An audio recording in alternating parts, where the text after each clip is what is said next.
Good morning, everyone. We're good to go? Good day to everyone here in 1 Williams Street. Happy New Year to you, and Happy New Year to everyone who might be watching this broadcast, including all of our Facebook friends. Today, Dr Gerard, the Chief Health Officer, and I will give an update about COVID-19, and then Deputy Commissioner Shane Shileppi will do an update on the weather event impacting on Queensland. So we'll let Dr Gerard and Deputy Commissioner Shileppi talk, and then we'll take questions after that, if that's okay. Today, Queensland is reporting 3,587 new cases of COVID-19. The total number of active cases in Queensland now is 16,688. That new total figure is on the new reporting period, which runs to 7 p.m. in the evening. So that reporting period runs for the 24 hours, 7 p.m. on the 31st of December through to 7 p.m. on the 1st of January. There are currently 5 COVID patients in hospital in Queensland receiving intensive care. So there are 5 patients in intensive care units in Queensland. None of those patients are ventilated, and I'll let Dr Gerard say a little bit more about that. So that tells us, as we enter a new year, we are entering a new battle against COVID-19. For 2 years, our health system and the hard work of Queenslanders has led to a world-leading defence against this insidious disease. But now we face the challenge of the virus as it continues to make its way through and across Queensland. And so that means to protect everything that we've been able to deliver as Queenslanders, a world-leading health response and one of the leading economic responses in the country, we need to continue to do what has got us this far. And there are 3 things we're calling on Queenslanders to do today. The first is, of course, to get vaccinated.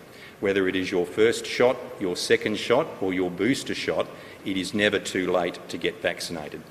The second thing, of course, we're asking Queenslanders to do is to wear your mask, with the new mask direction coming into play from 1 a.m. this morning.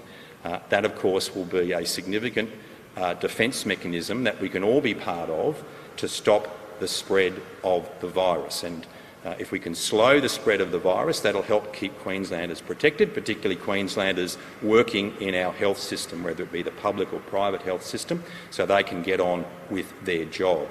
The third thing we're asking Queenslanders to do is, where possible, work from home. We know that's an important mechanism as well to slow the spread of the virus across Queensland. And if we can slow the spread of the virus, that takes the pressure off our health system in particular. So Queenslanders led the world when it came to our response to COVID-19, but to maintain everything that we have achieved so far, we have to stay the course. We have to continue to adopt those practices that have kept us safe and will keep us safe in the future.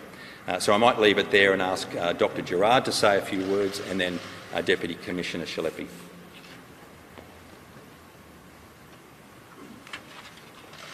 So as I mentioned yesterday, we have a new cut-off time for our case numbers. So today's case numbers are for the 24-hour period from 7 p.m. on the 31st of December until 7 p.m.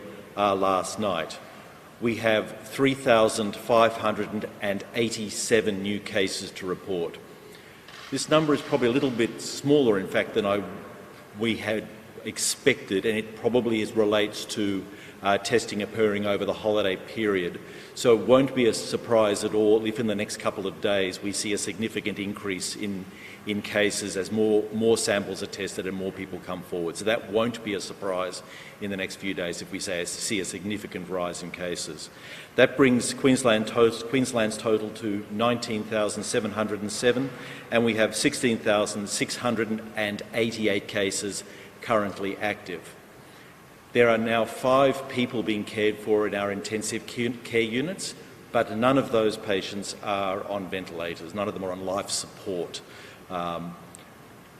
Clearly, the disease we are seeing now is of a severity that is significantly less than was seen prior to vaccination in worldwide, in overseas and in Australia, with 16,688 active cases and only 5 people not on life support in our intensive care units. That number is quite low indeed.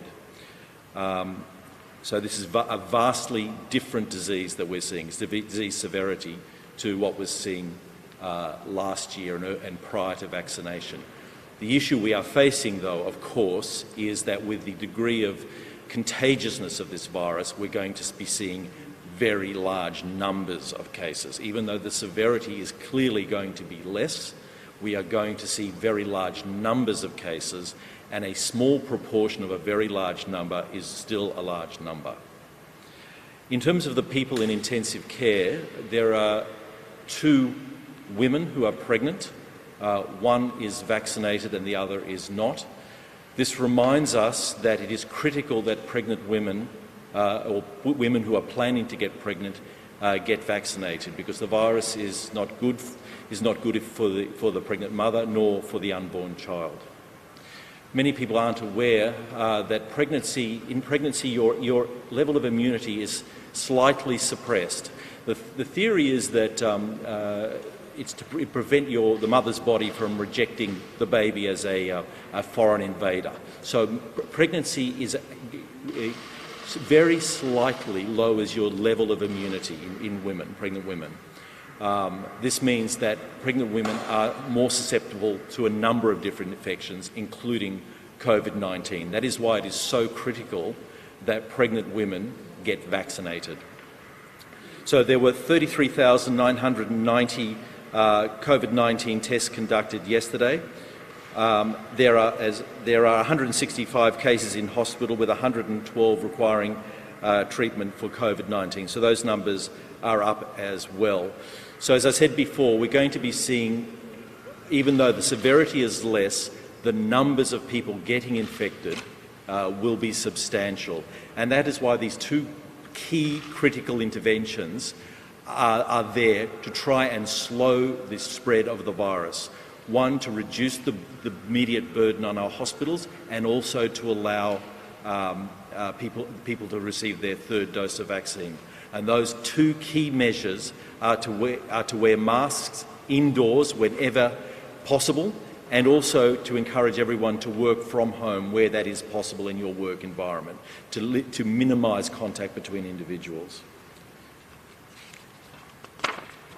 So there were the state vaccination clinics administered 445 doses of vaccine, and the Commonwealth did not actually release any updated vaccine coverage data yesterday. So as of the 30th of December, vaccine coverage was 90.67% of the 16-plus population having at least 1 dose, and 86.60% of the 16-plus population having at least 2 doses.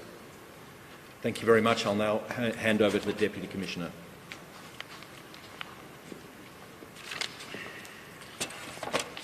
Good morning. I'll just give a weather update for Queensland. So we currently have Tropical Cyclone Seth, Category 1 cyclone, sitting approximately 630 kilometres east of Hervey Bay. This cyclone's tracking south at the moment and is expected to slow down and turn to the southwest Sunday afternoon and head towards the coast. We expect on Monday that the cyclone will lose its severity to a subtropical cyclone strength, a high-low. As always, tropical cyclones are unpredictable, and we're monitoring these cyclones very closely, this cyclone. What we're expecting to see is some very high tides on the coast, in our low-lying areas, potentially some flooding as a result of those high tides, and some severe weather action on the coast with respect to waves and damaging surf. So it's really important that anyone going to the coast today and over the next couple of days to be very mindful that there will be significant surf on the coast, some damaging waves, and some very high tides which will cause rips along the coast and some local flooding. As always, our disaster management system stands ready to support Queenslanders should that cyclone take an unexpected turn. Our local councils, our local disaster management groups are monitoring the process of the progress of the cyclone, and if anyone in those low-lying areas needs sandbagging or assistance, we'd ask you to go to your local government website and you will find the information necessary there. So, as always, we will see some low-level flooding in areas of Queensland as the cyclone turns towards the coast. So I just implore on anyone, please, don't drive into flood water. We saw some really unnecessary deaths last year as a result of that, and we'd like to start the new year in a very responsible and healthy way. Thank you.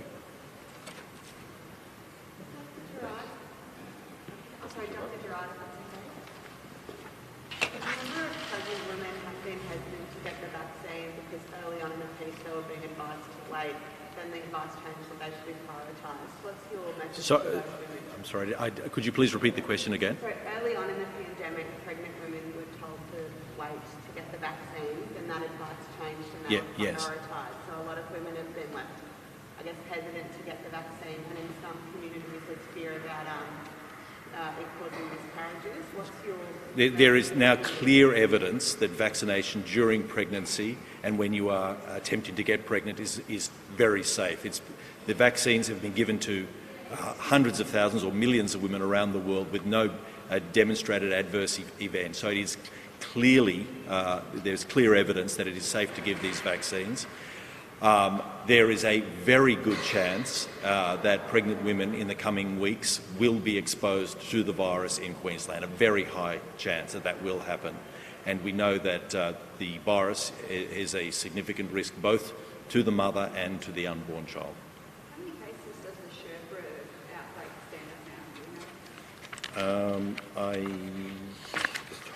See if I have those.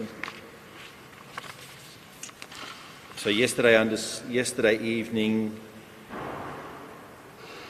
we had 38 cases linked to that cluster. So grateful for the community to be responding as they have been. So 38 is the number I have here. Has there been any extra resources allocated to deal with it? Oh yes, there's both testing and vaccination resources.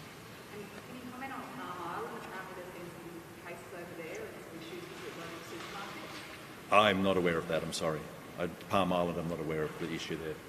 Given the number of cases that are starting to surge in remote communities, are you confident that the state's medical retrieval services will be able to cope with the added pressure?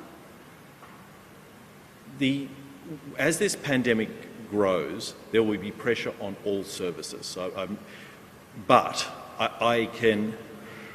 We will provide care for anyone with COVID-19 in Queensland.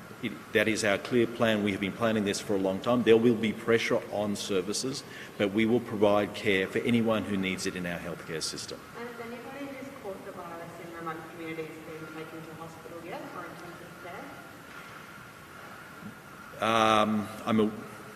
I'm aware of one from Cherbourg who was taken to Toowoomba Hospital for isolation reasons. I don't specifically know of others, but I don't specifically know of others. Is the pathology workforce coping? We've spoken to people who are still waiting for their results, I think just on Tuesday, and they're unsure if they're positive or not. There certainly has been very heavy demand on pathology services, and they are upgrading as every day as we go by. Yes, there's been increased demand on services, and but they are at this stage, compared with other states, we are doing well. How long do you think it's going to take for Queensland to hit that 90% double dose vaccination rate? Again, I don't have a specific date for that. As we approach that date, we will get a better idea. I did see some commentary in the media this morning from some commentators suggesting that we would not reach the 90% target. That would require tens of thousands of people who've received the first dose to decide not to receive the second dose. So I'm not sure that I understand what the basis of that belief is. I have asked this morning for our own vaccination statisticians and epidemiologists to look at that again, just to see, look at that confidence. But I don't know what the basis of that commentary was, that we might not reach 90%, because I think when I last looked, we were at about 90.6 or 90.7% first dose. So for us not to achieve 90% second dose, that would require tens of thousands of people who've received their first dose to decide not to receive it. So I don't know why what the basis of those comments were. The state's roadmap says that at 90%, if you're not fully vaccinated, you have to meet the relevant requirements for entry and be required to undertake a period of quarantine. What are those relevant requirements for entry at 90%? Entry from overseas or? From interstate and overseas. And what's the quarantine period they'll have to undertake? I can't answer that question. I'll have to review it. I'm sorry. I can't. I don't want to mislead you with the wrong answer. Does the Treasurer know the answer to that question? It's the government's roadmap. Do you know what those requirements are? No. I don't want to mislead, give you wrong information that would then have to retract. If you can just leave that with us with that specific question, I'll get back to you. And previously the government said that at 90%, the roadblocks along the border, the police presence would be removed. Is that still the plan? At 90%, the roadblocks would be removed. I believe so. Again, I'm sorry. I do need to. I don't want to make a wrong statement and then mislead you. I'm sorry. The contact tracing sites have been taken down from the Queensland Health website. Do you think that will have an impact on people choosing to check in? Well, I hope they don't, because there are three reasons why the check-in app, we maintain the check-in app. One, it's a good way of for those facilities that require the vaccine passport. It's a very good way to identify you for the vaccine passport. Two, it's a good way of monitoring where you have been if there are major outbreaks in particular areas. And three, if there is a major outbreak in particular facilities, then public health then can pursue you more easily. So at this stage, we are maintaining the check-in app, and we want people to continue to check in at this stage. Do you think that people will, that down the track, the state government might review that and get rid of it? We're reviewing everything all the time, so I don't want, but at this stage we don't want to stop using it. We certainly don't want to stop using it and then have to reintroduce it again. That would be the last thing we would want to do. So we want to maintain it for the time being. How is non-health officials using that the app to actually contact people who've been exposed to science? At this stage, to a relatively limited extent, except where there are major outbreaks. So they're not doing it in a routine way as they were before, if there are outbreaks. So I can't give you specific numbers. New South Wales is allowing health worker close contacts to work in exceptional circumstances. Yep. Is that happening in Queensland yet, or are you considering? No, it's not happening in Queensland yet, but we cannot rule out anything in the future. And you advised the other day about changes to quarantine requirements for close contacts in a health setting. What are those? Sorry, repeat again. So the other day you flagged would there be changes for the close contact definition in hospitals? What are those? It's a complex matrix. It's about to be issued in the next 24 hours, but it's a complex matrix. There's not a simple answer to that. It involves how much time someone has been with the patient, whether both of them were wearing a mask at the time, what the nature of the activity was. So it's a complex matrix. It's not like a simple one-sentence answer to that. Do you have a figure on how many health workers have contracted COVID now and how many in quarantine? I do.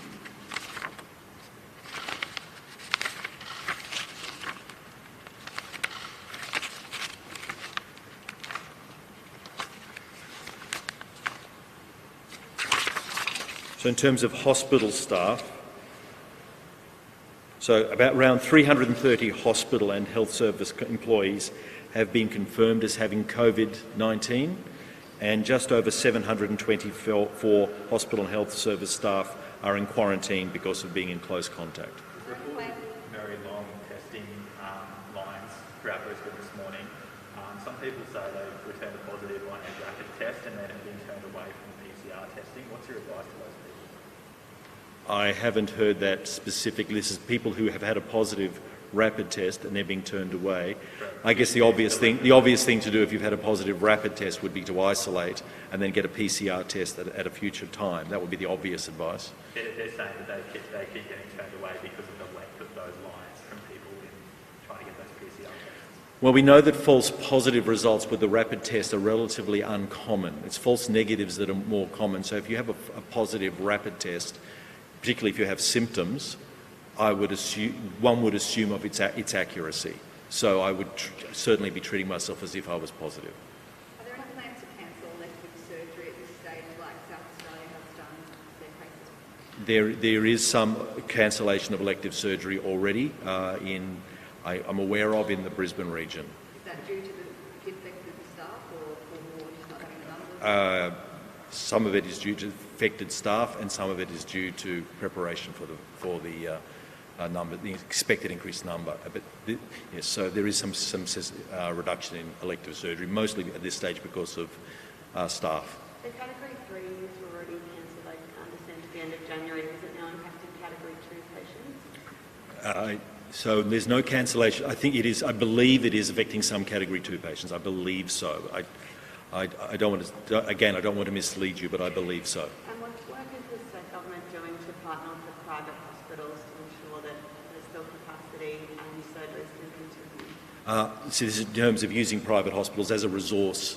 There's active working. The government is actively working with private hospitals to use them as our resource as the public hospitals take on the burden of COVID-19. When do you think that will hit that tipping point where we'll start to see public patients being treated in private hospitals? In the coming weeks. Is there any, you just suggested before you're expecting a wave of people in hospitals. What numbers are you expecting to see in hospitals over the coming weeks? No, we're looking at modelling at the moment. I don't want to preempt the modelling. The numbers are rising substantially. The problem is this, it's a completely different pattern to what has been seen elsewhere. We've got a new virus, Omicron, and we're very dominant with Omicron here in Queensland, which has less severity, and we have a very highly vaccinated population.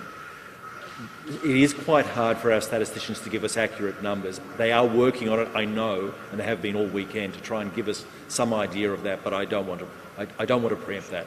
We're assuming there will be substantial numbers in the wards and presumably in intensive care, even though this is nothing like the COVID-19 we saw prior to the vaccination program overseas and in Australia. Do you think we'll have more super spreader events following New Year's and Christmas? Is that what you're expecting? Almost certainly. This is a highly contagious virus, and we know it infects people who are vaccinated, particularly those who have received only 2 doses of the vaccine. The third dose certainly appears to protect against getting infected even better than 2 doses. So for those people who are now eligible to receive the third dose, please go and get it now. So that will be anyone who's more than 5 months since their last dose of vaccine, and in fact from the 4th of January it is, anyone who is 4 months from their last dose can receive the third dose of vaccine, particularly those who are in the older age group, and I'm including anybody over the age of 50 should be getting that as soon as they're available. And if you're young, get it as well. Anybody who is eligible should get that third dose. I certainly have. Question for the Treasurer. Sure. Given there's been a policy shift in the last few years where the government's now encouraging people to start working from home again in January, has the government done any modelling on how that's going to affect businesses around the CBD? No, not that I'm aware Are of. you concerned about it, given it's just started to, life started to return to the CBD and now we're encouraging workers to stay home? Well, our greatest concern is an accelerated or uncontrolled spread of the virus. That's the biggest single challenge for business. The reason that we've had one of the best economic responses in the nation, the reason that our budget deficit in Queensland is 1/10 of the budget deficits in New South Wales and Victoria, the reason we've been able to reduce debt when debt in New South Wales and Victoria has accelerated and almost exploded is because we've had a great health response. So I think businesses understand that.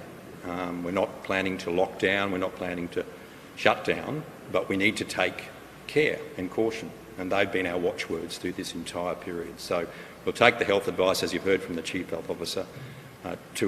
3 of the strongest things we can do are continue to get vaccinated, particularly boosters, wear masks, and of course, where possible, work from home. That's the way we slow the spread, which ultimately will be the best outcome for business and industry. And those businesses that rely on foot traffic from workers, how long should they expect that work from home advice? Well, we'll continue to monitor that, and we'll continue to take advice from the Chief Health Officer. But what we do know is the virus is coming into Queensland. It continues to spread.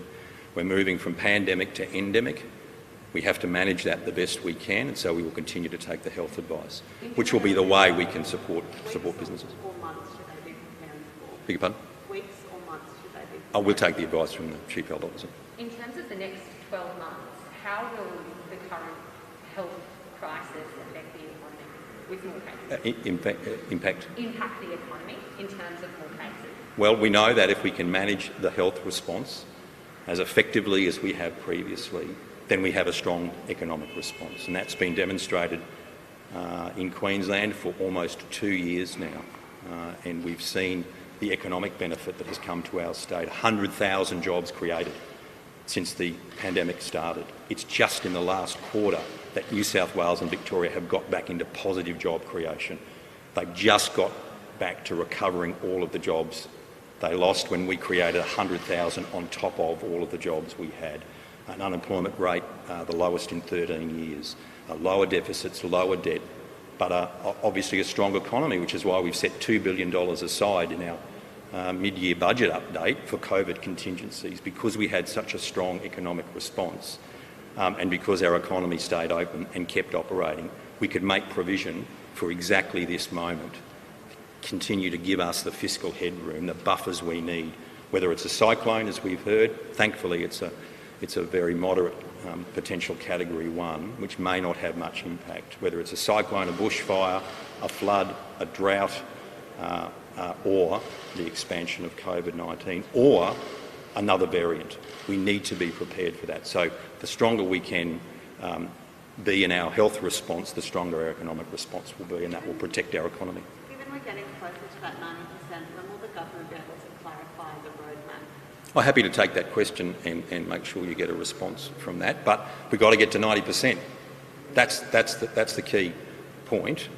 We're doing everything we can. We don't know what the vaccination rate is from those vaccinations that are controlled by the federal government, particularly through GPs. Remember, this is not a state vaccination campaign, it is a national vaccination campaign, and we do our bit. Just as pathology, we have not stopped doing tests for COVID. The state pathology system has gone like steam through Christmas and New Year, but private pathology has closed. That's just the reality. Private pathology is not coming back online till about the 4th of January. We don't control that. We don't control or manage or direct private pathology. We can work closely, we can encourage them to open, which we have, but that's really the responsibility of the federal government. So we've done everything we can as a state, but we've got to get to 90%. We're sort of just over 86% double dose. We need to get that accelerated. As the Chief Health Officer said, that's likely to get to 90%, but we need to start accelerating that now, in my view, so we can get to 90%, not so much because of border control, but because that keeps us safe. The higher our vaccination rate is, the safer we'll be as a state, the better it will be for our business and economy, and we need to continue to do that. The target, the estimated time for that 90%, early January, mid-January, now it's just not really saying when. Do you think it'll be by the end of January we'll get that? I can't tell you that. I'm not the leader in that space, so we'll take the advice from the Chief Health Officer. But again, getting vaccination rates up is important, and making sure as soon as possible people can get their second dose, their first dose if they're not vaccinated. We've heard this morning about an unvaccinated pregnant woman in intensive care. That could be a very, very serious. We know from the experience in other parts of the country that could be a very, around the world, particularly in the United Kingdom, where very large numbers of pregnant women suffered severe complications from COVID. We need to ensure that we get people vaccinated. So whether it's first dose, second dose or booster, and on 4th of January we know the window for booster shots opens even further. Again, a National Cabinet decision. That will be the way that we can keep ourselves protected.